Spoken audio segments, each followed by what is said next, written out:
Welcome students, तुमच्या सगळ्यांचं खूप खूप स्वागत आहे आपल्या राम्स फार्मसी एज्युकेशन चॅनलमध्ये। आज आपण घेऊन आलो आहोत बायोकेमिस्ट्रीचं सेकंड युनिटचा second chapter that is bio energetics. तर बायो एनर्जेटिक्स म्हणजे काय आणि या चॅप्टरमध्ये आपण काय काय स्टडी करणार आहोत ते आपण फर्स्ट ऑफ ऑल बघूयात। तर बायो एनर्जेटिक्समध्ये आपण की आपल्या बॉडीमध्ये ज्या काही एनर्जी रिलेटेड प्रोसेसेस होतात किंवा बॉडीची जी एनर्जी रिक्वायरमेंट आहे ती ज्या प्रोसेसने कंप्लीट होते किंवा त्याच्या मागे जे काही मेकॅनिझम्स आहेत ते सगळे आपण या चॅप्टरमध्ये स्टडी करणार आहोत। तर आपण बायो एनर्जेटिक्स हा चॅप्टर जो आहे तो 2 पार्टमध्ये स्टडी करणार आहोत।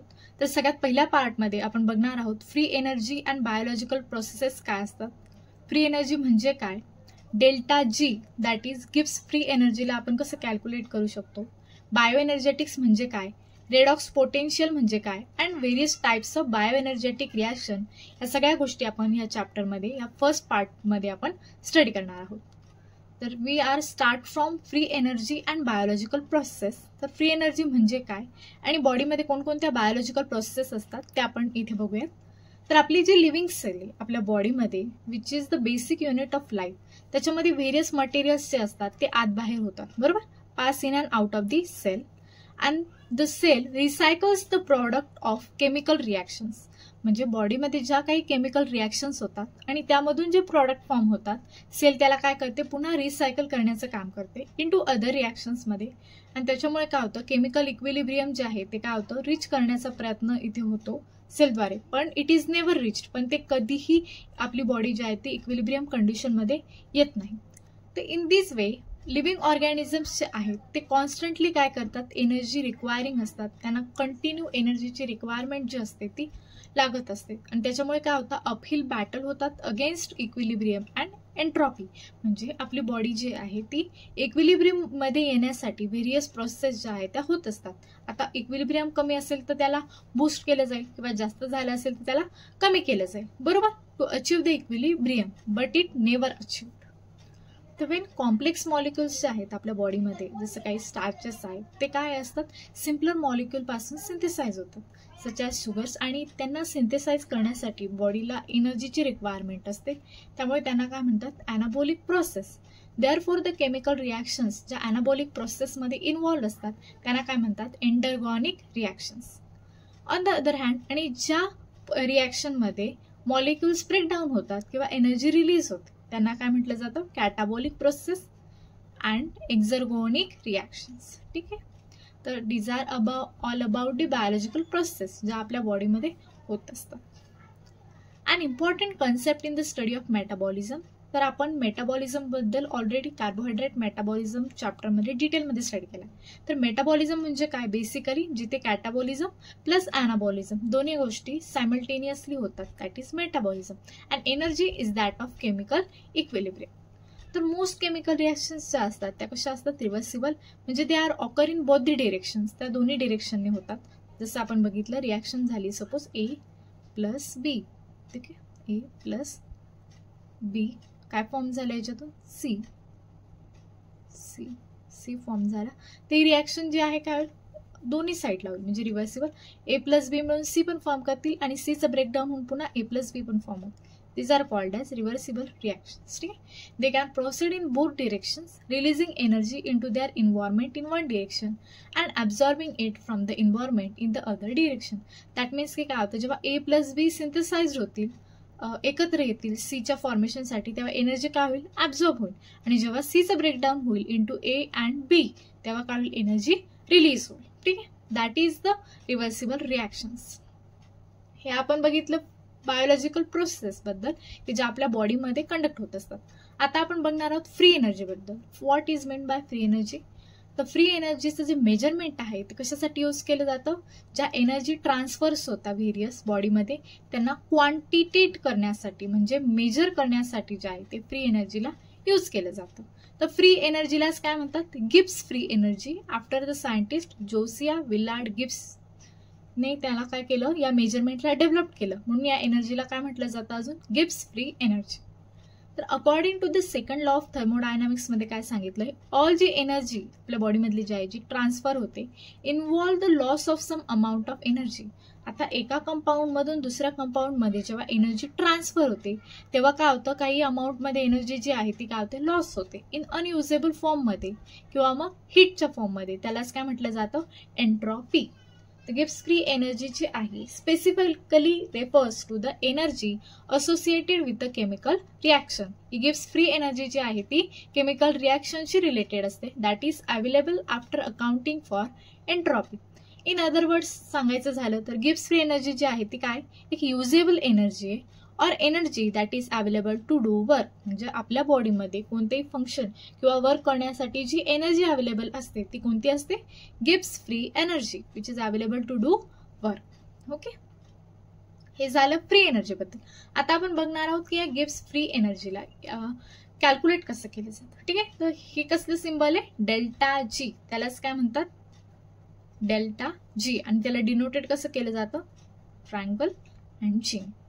Every chemical reaction involves a change in free energy. म्हणजे एनर्जीमध्ये जो चेंज होतो to convert from one form to another, त्याच्यामधल्या चेंजला काय म्हटलं जातं, डेल्टा जी. आणि तो कसा कॅल्क्युलेट करायचा ते आपल्याला इथे बघायचं. आणि हा कॅल्क्युलेट का केला जातो, फॉर एनी सिस्टीमसाठी असतो दॅट अंडरगोज अ चेंज. म्हणजे ज्या सिस्टीममध्ये चेंज झाला एनर्जीमध्ये ते कॅल्क्युलेट करण्यासाठी फ्री डेल्टा जी यूज केलं जातं any chemical रिॲक्शनसाठी.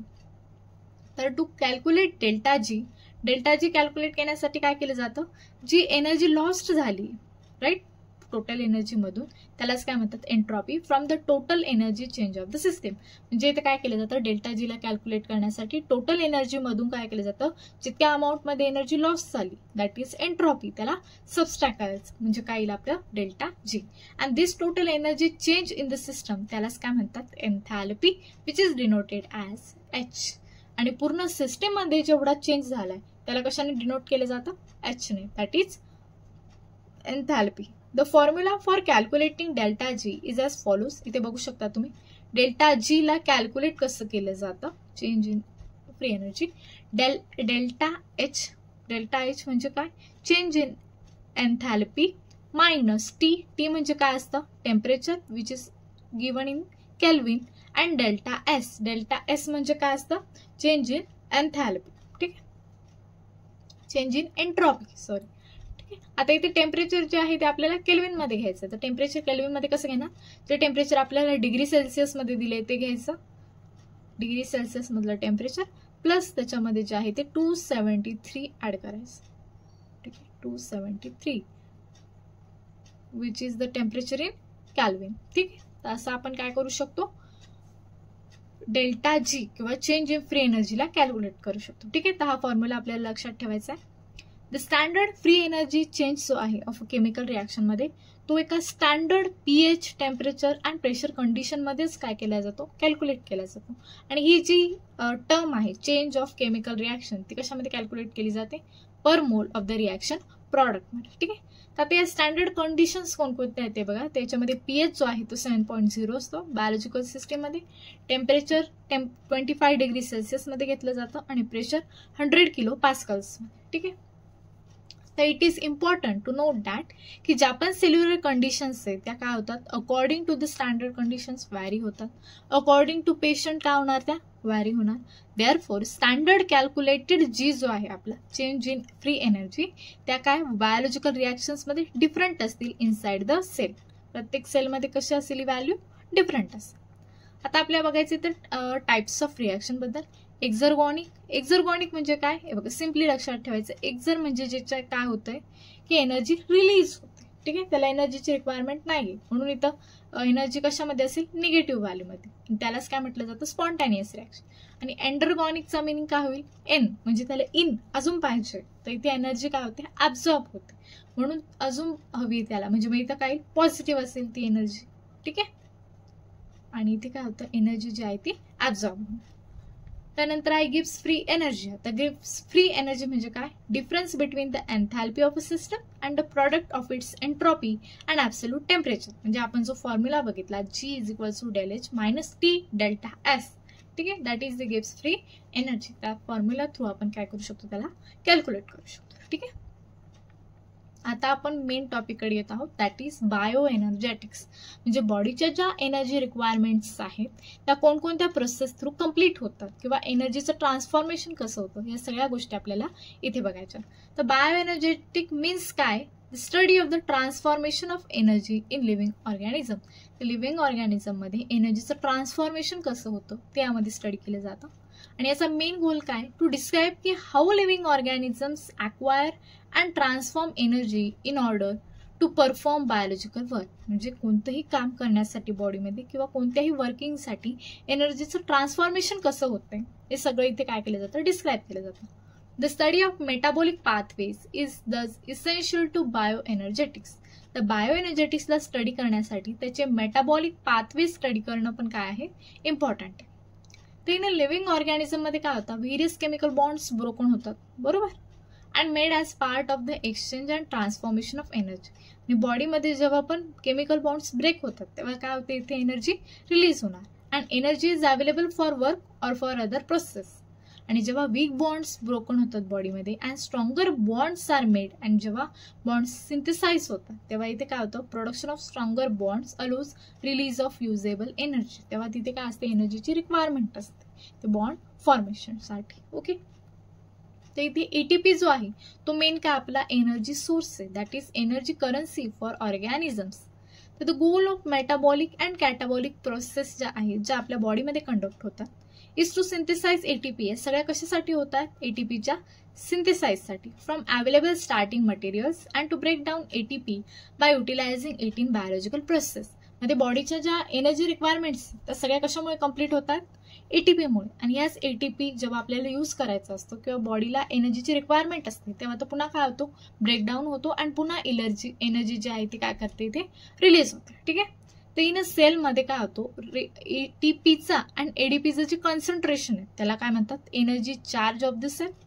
Okay, a cell can use this energy charge to relay information about cellular needs. आता इथे एक कंडिशन दिली बघा, जेव्हा एटीपी जे आहे ते मोर अमाऊंटमध्ये असतात दॅन एडीपी, तर तेव्हा काय होतं? जेव्हा बॉडीला एनर्जीची रिक्वायरमेंट असते तेव्हा एटीपी यूज होणार, बरोबर. आणि जेव्हा बॉडीमध्ये एडीपीचं अमाऊंट जास्त असतं दॅन एटीपी तेव्हा काय होणार? बॉडीमध्ये एटीपीचं सिंथेसाइज होणार, कारण इथे काय एडीपीचं अमाऊंट काय जास्त आहे. आणि जेव्हा एटीपी जास्त असतं तेव्हा काय होणार? तो युटिलाइज. काल इथपर्यंत तर लिव्हिंग ऑर्गॅनिझम्स जे आहेत ते काय करतात? एटीपीला प्रोड्यूस करतात फ्रॉम एनर्जी सोर्सेससाठी वाया ऑक्सिडेटिव्ह फॉस्फोरायलेशन थ्रू असू शकतं. तर टर्मिनल फॉस्फेटचे जे बॉन्ड्स असतात एटीपीचे ते काय असतात? रिलेटिव्हली वीक असतात compared with the stronger bonds form when ATP is hydrolyse to adenosine diphosphate and inorganic phosphate. आपला एटीपी जो मॉलिक्यूल आहे तो कशापासून बनलेला आहे? Adenosine diphosphate that is ADP and inorganic phosphate पासून. ठीक आहे, जेव्हा आपण एटीपीचं सिंथेसाइज होतं तेव्हा. तर here it is the thermodynamically favourable free energy of hydrolysis, की ज्याच्यामुळे काय होते? एनर्जी रिलीज होते. तर फॉस्फो अनहायड्राइड बॉन्ड जे आहेत between the terminal phosphate group and rest of the ATP मॉलिक्यूलमध्ये does not itself contain this energy. यांच्यामध्ये स्वतः एटीपी मॉलिक्यूल फॉर्म होत नाही. ठीक आहे, लक्षात ठेवायचं आहे. आता इथे आपल्याला एक डायग्राम दिलेली बायो एनर्जेटिक्स रिलेटेड.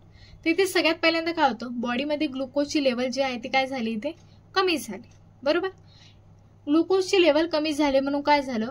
आणि कशामुळे झाली? ड्यू टू इन्सुलिन रेजिस्टन्समुळे अँड ग्लुकोज इंटॉलरन्समुळे. म्हणजे इथे काय होतं? बॉडीमध्ये ग्लुकोज अमाऊंट आहे पण ते as a energy source use नाही होत. तर पूर्ण बॉडी जी आहे ते त्या पर्सनची किंवा त्या पेशंटची पूर्णतः कशावर डिपेंड झाली? फॅटवर ॲज अन एनर्जी सबस्ट्रेट. मग आता इथे काय होईल? बॉडीमधले जे फॅट आहे किंवा एनर्जी स्टोअर जे आहे त्याचं रॅपिड डिप्लिशन व्हायला लागेल आणि रॅपिड डिप्लिशन झाल्यामुळे बॉडीमध्ये एटीपीचं प्रोडक्शन कमी होऊन जाईल, ग्लुकोजचं मेटाबॉलिझम, आणि त्याच्यामुळे काय होईल? बॉडीमध्ये एनर्जी कमी होईल. त्याच्यामुळे काय होईल? हायपर एक्साइटेबिलिटी वाढेल आणि त्याच्यामुळे काय होते? Glucose metabolism leading to muscle pathology, denervation होते. म्हणजे मसल्स काय होत आहे? त्या पेशंटचे कमजोर होत आहे. का? कारण त्यांना एनर्जीच मिळत नाही, बरोबर. तर बायो एनर्जेटिकमुळे काय काय होऊ शकते ते बघा. न्यूरोनल डेथ, म्हणजे त्याच्या डेफिशियन्सीमुळे जर बॉडीमध्ये एनर्जी प्रोड्यूसच होत नाही तर बॉडीच्या रिक्वायरमेंट्स किंवा बॉडी वर्किंगच करणार नाही. त्याच्यामुळे काय होतं? न्यूरोनल डेथ होऊ शकते किंवा मसल पॅथॉलॉजी होण्याचे पण चान्सेस असतात. ठीक आहे, that is about the bio energetics. त्याच्यानंतर आपल्याला बघायचं आहे redox potential. What is redox potential काय, त्याला ई नॉटने डिनोट केलं जातं.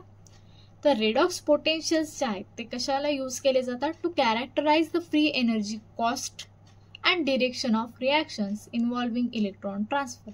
मध्ये पर्टिक्युलर म्हणजे काय की पर्टिक्युलर रिॲक्शन जे आहे त्याच्यामध्ये फ्री एनर्जीची कॉस्ट किती अमाऊंटमध्ये फ्री एनर्जी इथे यूज होते आणि इलेक्ट्रॉन जे आहेत रिॲक्शनमधले त्यांचं ट्रान्सफर कुठे होतंय, ठीक आहे, ते इथे काय केलं जातं, एक्सप्लेन केलं जातं.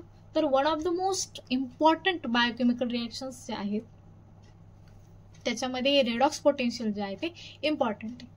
तसंच oxidation reduction reactions, that means की रेडॉक्स रिॲक्शन्स ज्या आहेत त्या कॅरेक्टराइज केल्या जातात बाय फ्री एनर्जी चेंजने, की फ्री एनर्जी चेंज कशामुळे होतोय, जो काय करतो, that share some conceptual features with that use to describe pKa.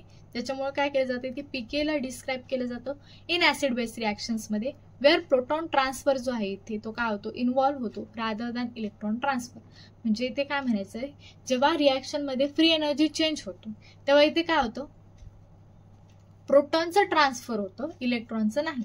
तर रेडॉक्स पोटेन्शियल जो आहे तो or more accurately the reduction potential याला म्हटलंय of a compound refers to its tendency. इथे काय होतं, ते इलेक्ट्रॉन्सला ॲक्वायर करतात and thereby to be reduce, आणि मग त्यांना काय केलं जातं इथे रिड्यूस. तर त्याच्यासाठी आपल्याला एक सेंटेन्स जे आहे ते लक्षात ठेवायचे, मोस्ट इम्पॉर्टंट दॅट की ऑक्सिडेशन म्हणजे काय होतंय, लॉस, आणि रिडक्शन म्हणजे काय होतंय, gain, where the loss and gain are of electrons. आणि हा लॉस अँड गेन जो आहे तो कशाचा होतोय, इलेक्ट्रॉन्सचा. त्याच्याने तुम्ही असं पण लक्ष ठेवू शकता हे सेंटेन्स न्यूमॉनिकनी, हे याच्यामध्ये इम्पॉर्टंट आहे रेडॉक्स पोटेन्शियलमध्ये, की ऑक्स रेड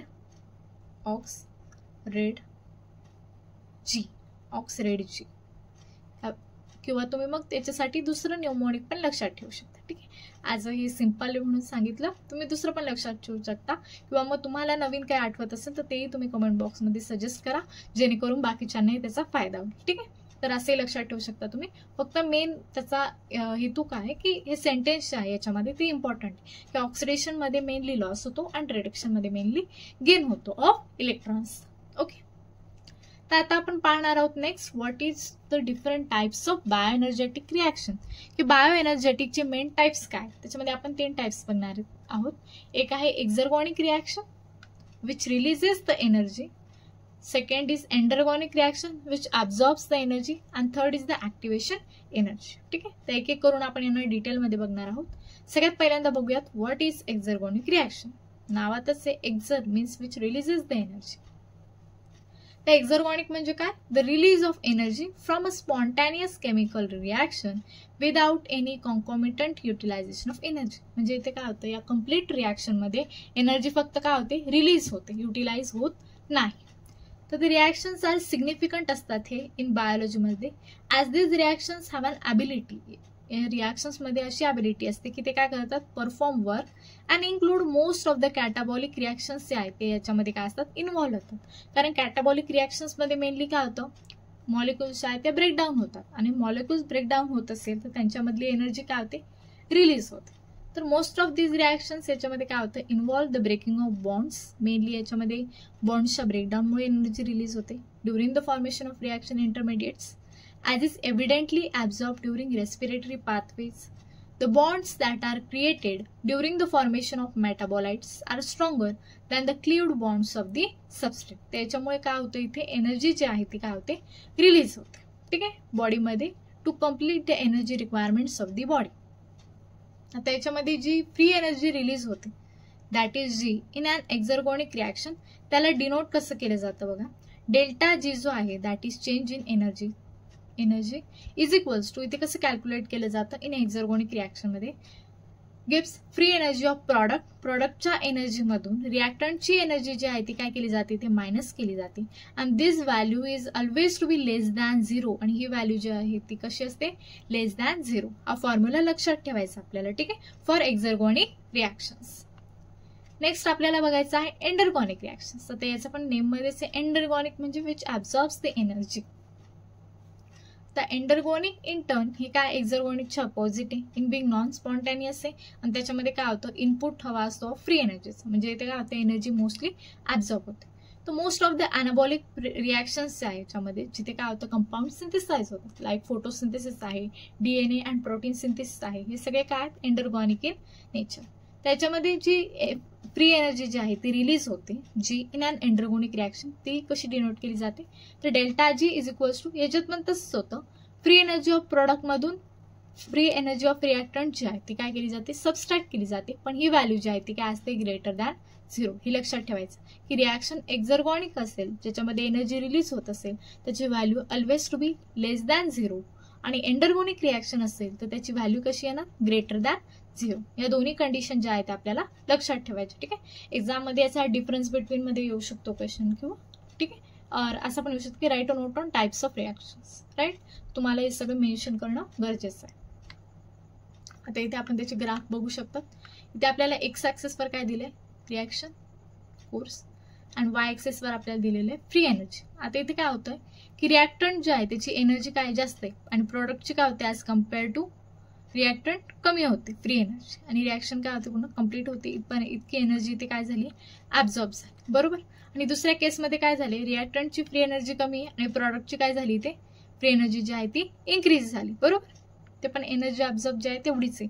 पण लक्षात ठेवा ते दोन्ही केस असू शकतात की रिॲक्टंटची एनर्जी जास्त असू शकते प्रोडक्टची कमी, किंवा मग रिॲक्टंटची कमी अँड प्रोडक्टची जास्त फ्री एनर्जी. ठीक आहे, तर हे दोन्ही ग्राफच्या कंडिशन ज्या आहे ग्राफिकल कंडिशन हे आपल्याला मेन्शन करायच्या आहेत इन एंडरगोनिक रिॲक्शन्स. त्यानंतर आपल्याला बघायचं आहे ऍक्टिव्हेशन एनर्जी. आता याच्या नेममध्येच ऍक्टिव्हेशन एनर्जी म्हणजे काय, एखादी केमिकल रिॲक्शन बूस्ट करण्यासाठी जी मिनिमम एनर्जी रिक्वायरमेंट आहे त्याला काय म्हटलं जातं activation energy to boost the reaction. ठीक आहे, तर ऍक्टिव्हेशन एनर्जी काय ही energy which must be available to a chemical system with potential reactants to result in a chemical reaction. म्हणजे केमिकल रिॲक्शन कम्प्लीट होण्यासाठी जी अवेलेबल केमिकल सिस्टीम आहे किंवा त्याच्यासाठी लागणारी जी energy that is activation energy.